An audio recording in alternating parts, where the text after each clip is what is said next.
నారా లోకేష్ గారు రాష్ట్రానికి విద్యాశాఖని వెలగబెడుతున్నారు.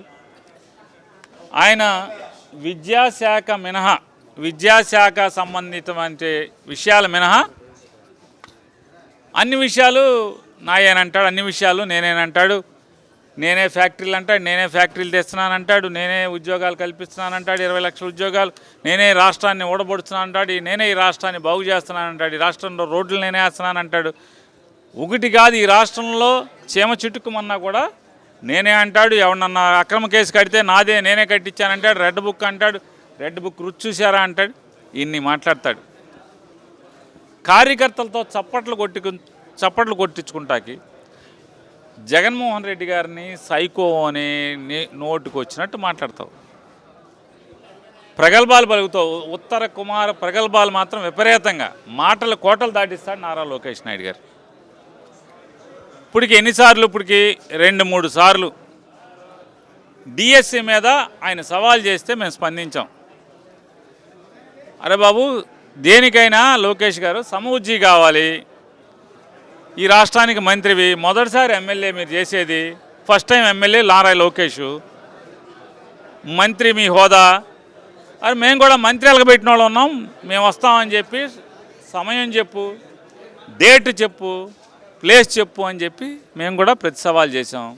నీకు చేత కాకపోతే నాని నువ్వే ఫిక్స్ అయ్యని చెప్పు, నేను పెడతానని చెప్పాను. దానికి ఉలకో పలకో ఇవాళ కార్యకర్తలతో 4 గోడల మధ్య చప్పట్లు కొట్టించుకుంటాకి జగన్ రావట్లేదు, నేను పిలుస్తున్నాను, పిలిస్తే రావట్లేదు. నారా చంద్రబాబు నాయుడు గారిని రమ్మను, జగన్మోహన్ రెడ్డి గారు వస్తాడు. డిఎస్సి మీద చర్చించడానికి నారా చంద్రబాబు నాయుడు గారిని రమ్మను, జగన్మోహన్ రెడ్డి గారు వస్తాడు. నువ్వు చర్చిద్దాం అనుకుంటున్నావా లోకేష్ గారు? నేను రెడీగా ఉన్నానని ఇప్పుడు బోళన్ సార్లు చెప్పాను, మళ్ళీ చెప్తున్నా. మీకు చావుంటే చేతనైతే పేరు నాని వస్తాడు.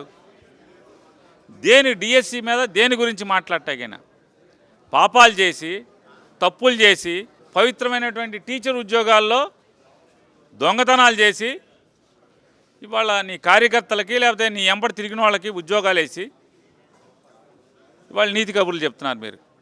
చెప్పండి, ఎవరైనా సరే ఎస్సీఆర్టీకి, డిఎస్సికి లేదా ఎగ్జామినేషన్స్కి అందరూ ఒకడే ఉంటాడా? అన్నీ ఒకే పోస్టులా? ఎవరిదాడు ఉండాలి, ఒక్కొక్క అధికారి ఒకడు ఉండాలా? ఈ డిఎస్సి ఎంత దిక్కుమాలిన డిఎస్సి అంటే, నారా లోకేష్ నాయుడు జబ్బలు కొట్టుకున్నటువంటి ఈ డిఎస్సి పరీక్ష పేపరు ఒకడే తయారు చేస్తాడు, పరీక్ష ఒకటే పెడతాడు, దిద్దుతూ ఒకటే దిద్దుతాడు, ఉద్యోగాలు కూడా అతనే పిలుస్తాడు.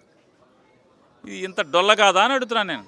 అంటే తప్పులు కప్పిపుచ్చుకుంటాకి అన్ని చేతుల్లో అన్ని పాత్రలో వాళ్ళే పోషిస్తారు, పైన కింద అన్ని చోట్ల.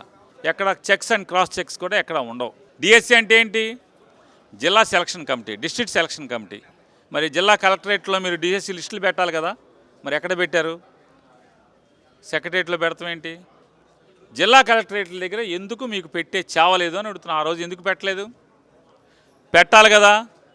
1:1 పిలిచి మెరిట్ వెరిఫికేషన్, మెరిట్ సర్టిఫికేట్లు వెరిఫై చేశారు. మెరిట్ సర్టిఫికేట్లు వెరిఫై చేసినోడికి ఉద్యోగాలు ఎందుకు ఇవ్వలేదు? స్పోర్ట్స్ కోటా ఎంత దిక్కుమాలిన కోట. మీరు జాతీయ స్థాయిలో పథకం పొందినోడికి, గోల్డ్ మెడల్ పొందినోడికి లేదా సిల్వర్ మెడల్ పొందినోడికి ఉద్యోగం ఇవ్వకుండా ఊరికే పాల్గొన్నోడికి మీరు ఉద్యోగాలు ఇచ్చారు. కనీసం అర్హత లేకుండా ఇచ్చారు, తర్ఫీదు పొందకుండా ఇచ్చారు, డిఎస్సి రాయకుండా ఇచ్చారు. గమ్మత్తు ఏంటంటే టెట్ కానీ డిఎస్సి కానీ 2 పరీక్షలు రాయకుండా మీరు ఉద్యోగాలు ఇచ్చారు, టీచర్ ఉద్యోగాలు. వీళ్ళు మళ్ళీ ఆటలు కాదంట, సైన్స్ చెప్తారంట, ఇంగ్లీష్ చెప్తారంట, సోషల్ స్టడీస్ చెప్తారంట, మ్యాథ్స్ చెప్తారంట, అన్ని భాషలు చెప్తారంట, అన్ని సబ్జెక్టులు చెప్తారంట. డిఎస్సి లేదు, టెట్ లేదు. స్పోర్ట్స్ సర్టిఫికెట్లు అవి దొంగ సర్టిఫికెట్లు అండి. రుజువు చేయటానికి ఛాలెంజ్ చేస్తున్నాం. ఇప్పటికి 100 సార్లు ఛాలెంజ్ చేసాం. పిల్లలు ఛాలెంజ్ చేశారు. కోర్టు గురించి మాట్లాడుతాను. 150 కేసులు వేశారు, పొడి చేశామని. మరి కోర్టు స్పోర్ట్స్ కోటాను విచారణ చేయమంది కదా, రాజీనామా చేయి. సిగ్గుంటే రాజీనామా చేయాలి కదా. కోర్టు విచారణకు ఆదేశించింది కదా. నిన్న డప్పాలు కొట్టావు కదా, కోర్టు ఆపలేదు, ముందుకెళ్ళమంది అని. మరి కోర్టు విచారణ చేయమని ఇచ్చింది కదా. స్పోర్ట్స్ కోటాలో రిక్రూట్మెంట్ మొత్తాన్ని విచారణ చేయమని చెప్పింది కదా. నవ్వుతాడు కదా ఎవడన్నా. మరి మీరు ఇచ్చిన స్పోర్ట్స్ కోటా రిక్రూట్మెంట్ ఇచ్చినటువంటి జీవోని డిఎస్సి పరీక్షల ముందు 19వ తారీఖు ఎందుకు ఇచ్చారు? డిఎస్సి పరీక్షలు పూర్తయిపోయి రిక్రూట్మెంట్ పూర్తవగానే ఎందుకు ఆ జీవోని మళ్ళీ మార్చారు? ఎందుకు మార్చారు? డొల్లతనం అది కాదా? తప్పుడుతనం అది కాదా? మీరు డబుల్ ఇంజిన్ అన్నారు కదా, ఢిల్లీలో విద్యాశాఖ మంత్రి జెన్జీ ఉద్యమంతో, కాక్రోచ్ ఉద్యమంతో మరి రాజీనామా చేశాడు కదా, మరి నువ్వు కూడా రాజీనామా చేయాలి కదా. రాజీనామా నీకు చావు ఉంటే, నిజంగా నీలో నిజాయితీ ఉంటే, ఇంత అవినీతి ఆరోపణలు ఎదుర్కొంటున్నటువంటి విద్యాశాఖ మంత్రిగా మీరు తప్పుకోండి. తప్పుకుని ఎవడికోడికి ఇవ్వండి.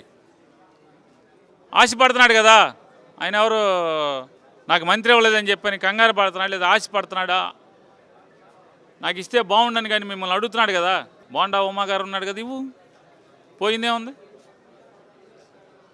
విచారణ చేయించమని బోండా ఉమానే మంత్రి ఇచ్చి చేయించండి. కోర్టు అడిగింది కదా, అప్పుడు చేయించండి.